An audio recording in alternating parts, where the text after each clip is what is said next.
Detroit, the automotive capital of the world.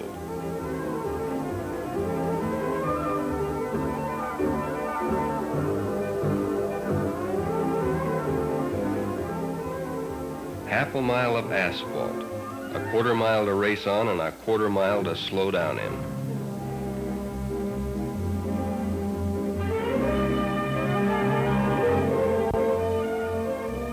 Thousands of people, but with one idea, one dream, to build a hot rod that is swifter than any other hot rod in its class. The test of one car against another to determine the lowest elapsed time. That's drag racing, and this is the king of all drag races, the Nationals. So here we are, 500 horsepower ready to push me down that quarter of a mile in less than 10 seconds. You don't drive, you aim. You aim and try to keep it straight. It's like threading a needle at a quarter of a mile, but it's really living.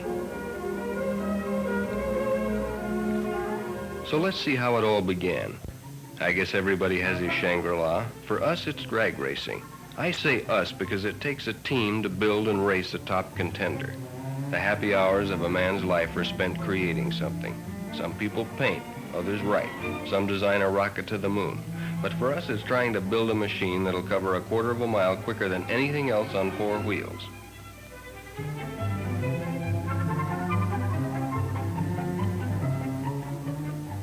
Lefty and Tom are high priests in our temple. Lefty works in electronics and Tom's a mechanic.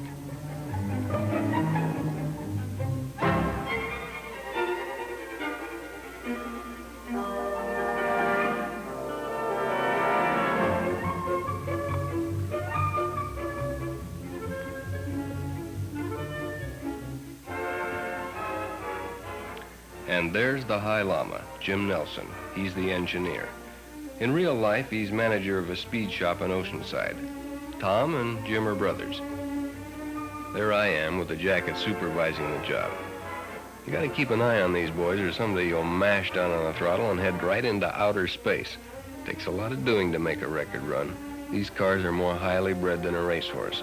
In fact, this is probably the most specialized type of machinery in the automotive world.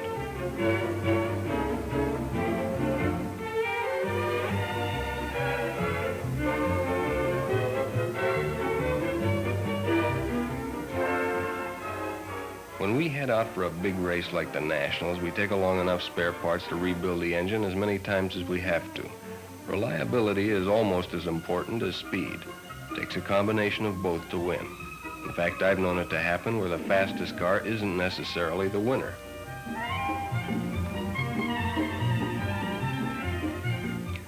There's at least one chowhound in every group. Nick was ours. Nick and Mike had farther to come than we did, so we set up a rendezvous. Safer to travel by caravan, it's more fun too.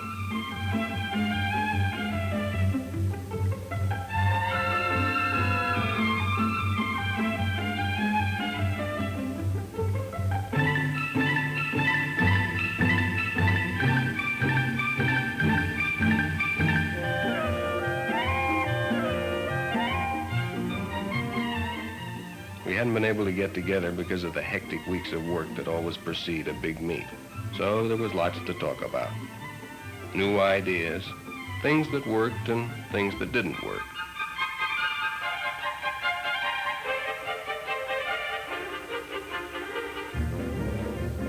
The Dragliner was our last year's winner. Nick purchased it when we built the Dragmaster. Mike and Nick were running it this year. It's a long haul from California to Detroit, so Lefty broke up the powwow and we got underway.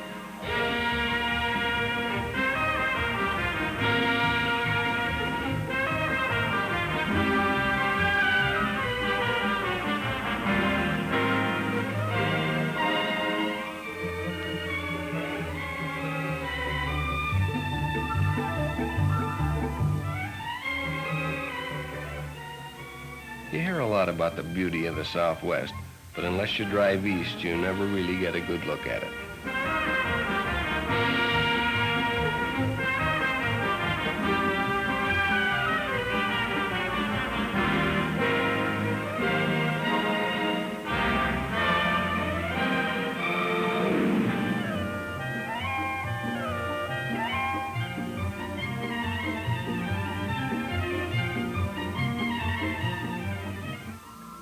Found a great barbecue place in Amarillo. And of course, Nick was the first one in and the last one out. You wondered where he put it all until you looked down and saw those size 14 shoes.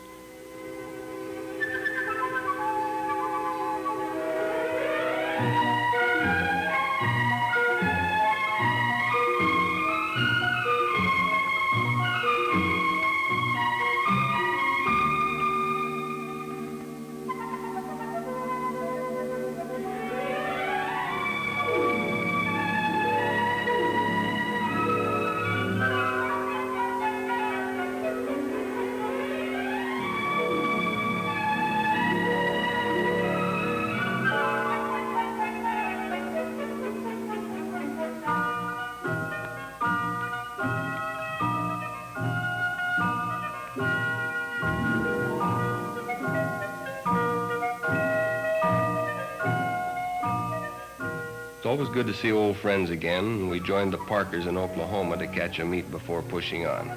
Give us a chance to work out the bugs and get the cars in top tune before arriving at the Nationals.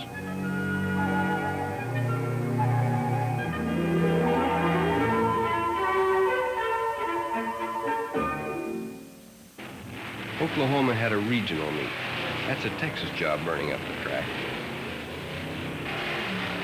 My competition got off to a squirrely start, which put me in the next round. There's Jamie Parker and his C Gasser. And there goes his brother Phil and his A Gasser, affectionately called Grandma. And here comes Nick in the Dragliner, a little on the late side. Lady Luck was riding on my shoulder all day. And there's the Allison against the twin Chevy. You can't see it for the smoke, but the Chevy won. And so did we. Jamie got first in his class, and we won a savings bond for top elimination. And could we use it?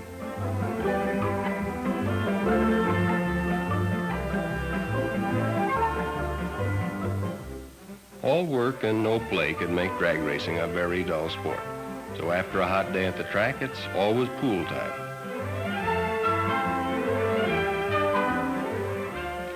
By the time we left Oklahoma, we had quite a caravan. 2 cars, a pickup, a rig, and 5 hot rods.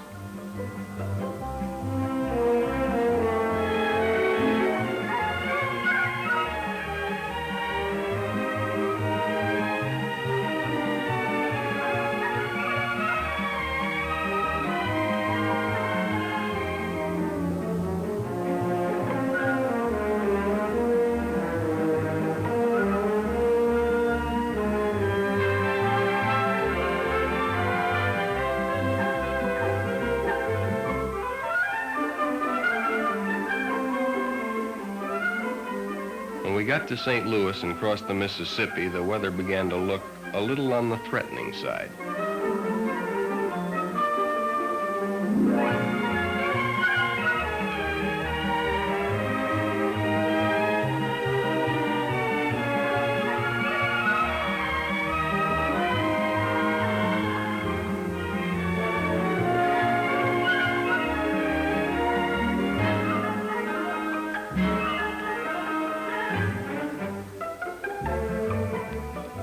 And in Illinois, the storm broke. From there to Detroit, it was solid.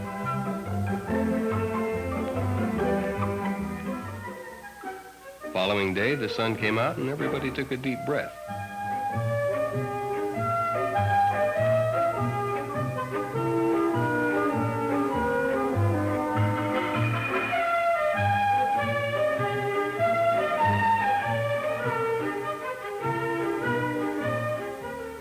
Even so, we almost lost the whole day unpacking everything and getting it dried out.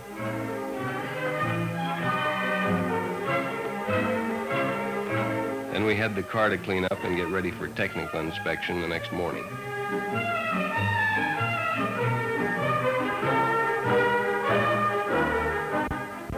All cars must pass a thorough technical inspection by representatives of the National Hot Rod Association. The association's rules have been responsible for setting and keeping the high standards of safety so typical of modern hot rodding. Classes are divided according to body types, engine size, and weight of car. This affords a wide variety of creations for hot rod enthusiasts to develop.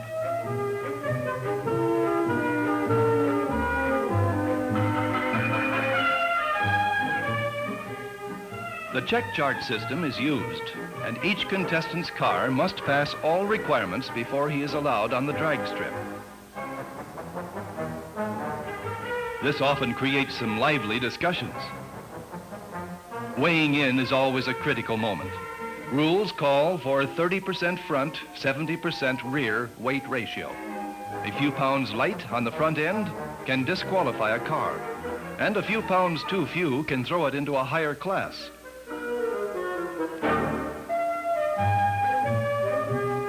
After technical inspection, the crew transports the car to the pit area, where a thorough tune-up is done before their first run.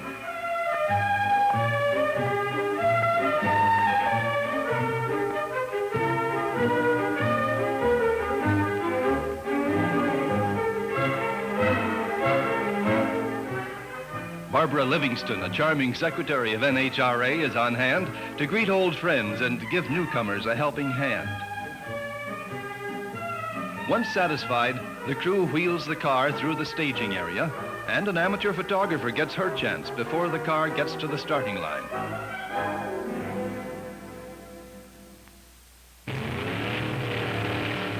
Now it's time for the crew and the driver to test the car and the track.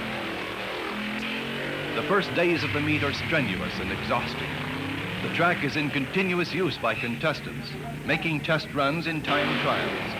All classes participate, and crews make run after run, trying to get their cars in perfect tune.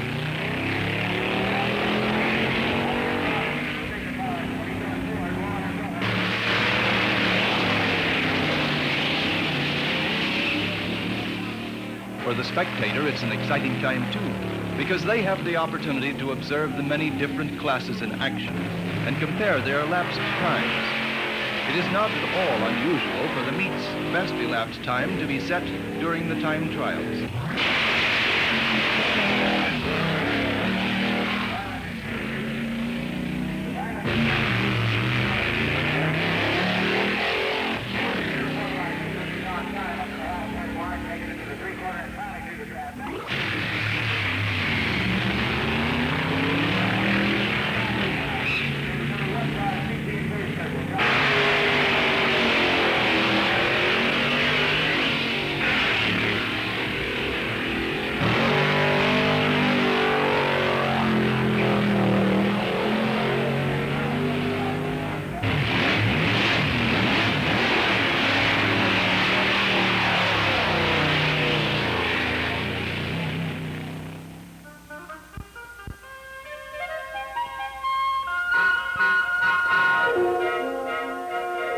Parking lots and stands were filled to capacity as enthusiasts turned out in droves. Hot rodding has really come of age in the last decade. Since 1950, the sport has grown from only 2 active strips to the present colossal number of more than 250. This group from Washington represents the best in cooperation. Father drives, and the whole family acts as crew.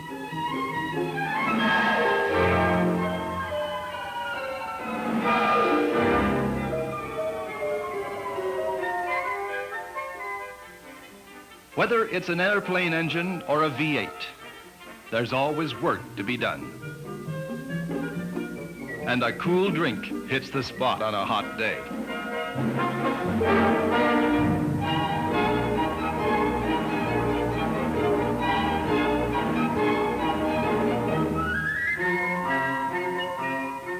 For us, the big day was here. We were ready for the flat-out run to see if we really had it or not.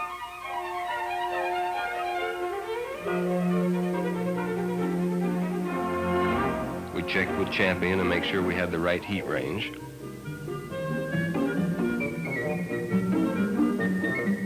The Parkers were all at it too, making their last-minute adjustments.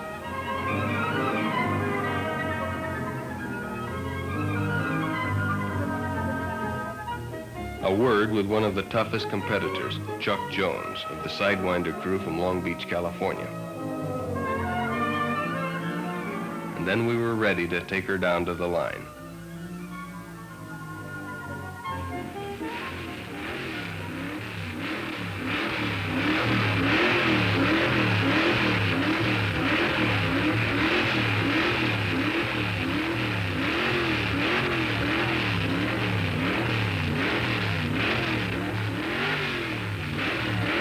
From Oceanside, California, it's the Martin Nelson machine, the Masters Dragmaster. They'll be running down for a record run.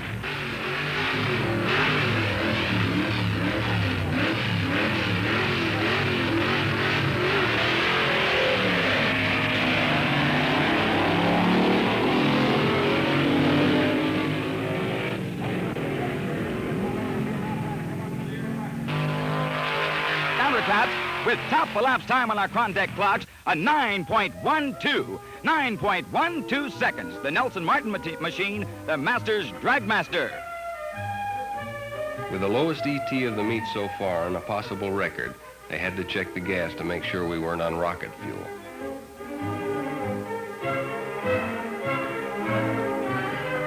I felt mighty good on the trip back to the pits.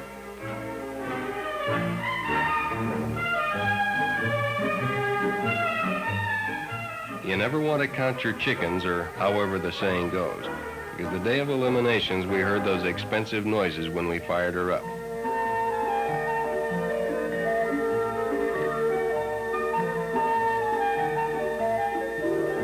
Nick was a big help. He ate as usual.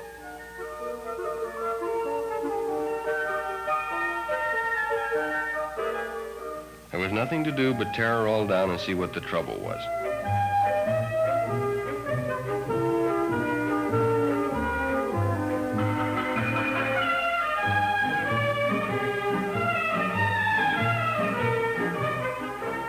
It turned out to be a twisted cam lifter, so we dropped the pan, pulled out the cam, and got at it from the lower end.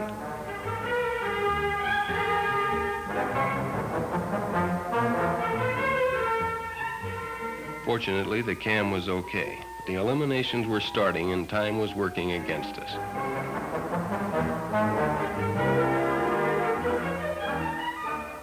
The 1959 National Championship drag races, the scene, the Detroit Dragway, Detroit, Michigan. We have competition coming from as far south as the Panama Canal Zone and as far north as the Canadian area, from the East Coast to the West Coast. 2 cars in the C gas class. Jamie Parker on the tower side.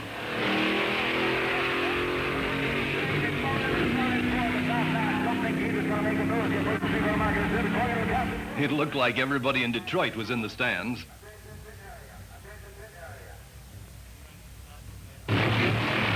Bill Parker in his A-gas coupe against Bill Waddell.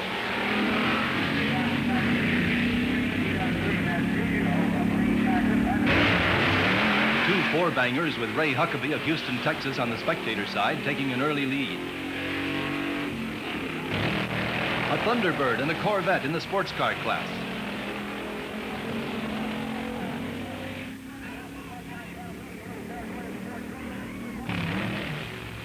Two Chevy sedans vying for class honors.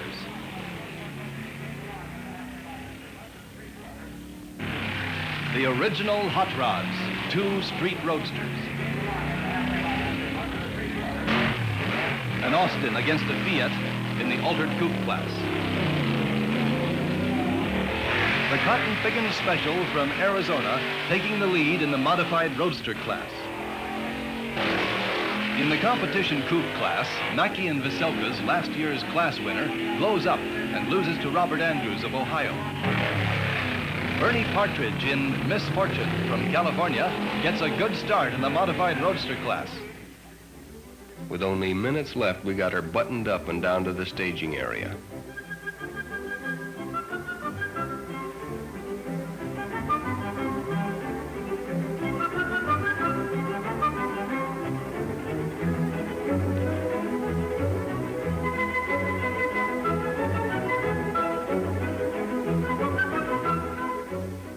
Jack Moss's twin Chevy taking a good lead over Arfon's Green Monster.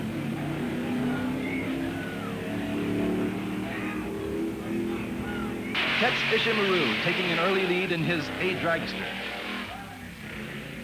And the very beautiful Misfire III, a blown Chrysler dragster from California on the spectator side. Two blown A dragsters getting off to a good start.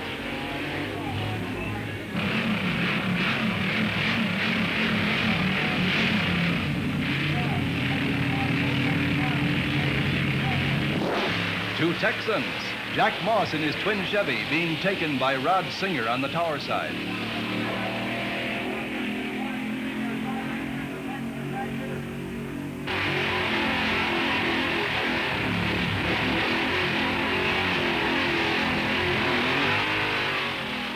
Dode Martin in the Dragmaster, losing to Tex Ishimaru.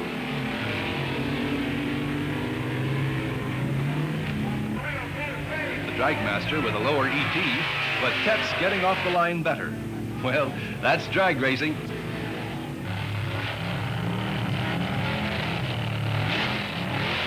Herman Moser in his Ramrod getting off to a slow start. Two beautiful alters. The red coupe from Texas dusting off the bronze entry from Ohio. Charles Johnson from Michigan, trailing John Klein from Massachusetts in the modified roadster class. The very fast Hollish Brothers competition coupe, with Jiggs Shamblin from Ohio taking a terrific lead.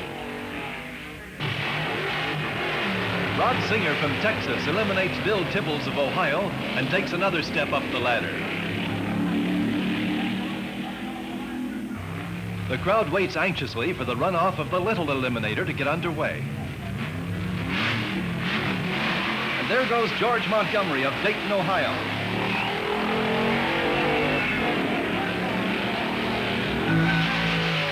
The winner with hood flying.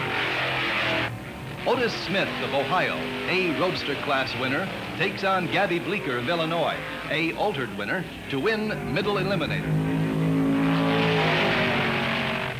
Wally Parks, president of NHRA, talking to Mr. Ed Cole, general manager of Chevrolet, and Robert Peterson, publisher of Hot Rod magazine, with Mr. Tex Colbert, president of Chrysler Corporation. The grand prize, the DA Lubricants Chevrolet El Camino. Rod Singer on the way up to the line to run against Jig Shamblin for Mr. Top Eliminator. Rick gets a shot for Hot Rod as the crowd watches. And they're off. Up to the halfway mark, they're neck and neck.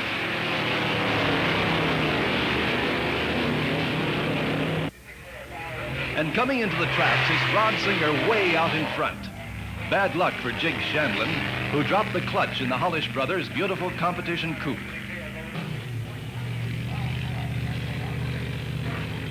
On the starting line, the Green Monster, 1945 Allison-powered dragster with much, much go. And there's the flag. It's Bill Smith getting on the big green sign. He approaches the quarter mark of the strip, going wild up to the halfway. He's on it and into the three-quarter. He's really coming on and into the traps with a top time, a top conduct time of 170.45 miles per hour. 170.45 miles per hour with the top time of the meet. And then the awards.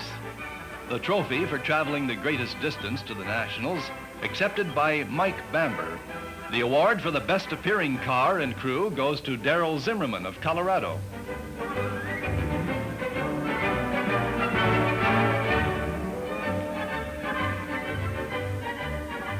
And the trophy for the best engineered car to Mr. and Mrs. Lindley's Misfire III from California. Wally Parks presents the Eliminators Trophy in the sports car class to Jack Horsley, Jr. of Miami, Florida, who won in his Lincoln-powered Devon. George Montgomery of Dayton, Ohio, receiving his trophy for winning as the Little Eliminator. To the beautiful Otis Automotive Special of Akron, Ohio, goes the trophy for Middle Eliminator.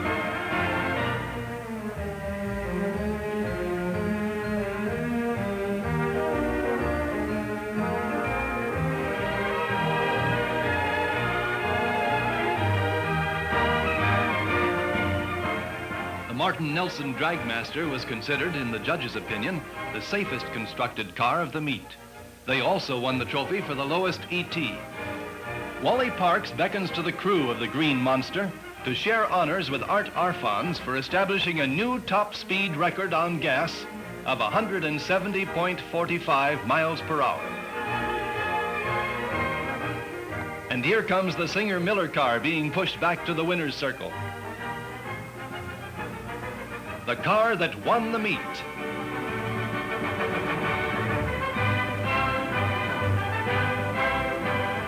And Mr. Top Eliminator himself, Rod Singer of Houston, Texas. And to the winner, the beautiful champion spark plug trophy, the DA lubricant El Camino, and the kiss.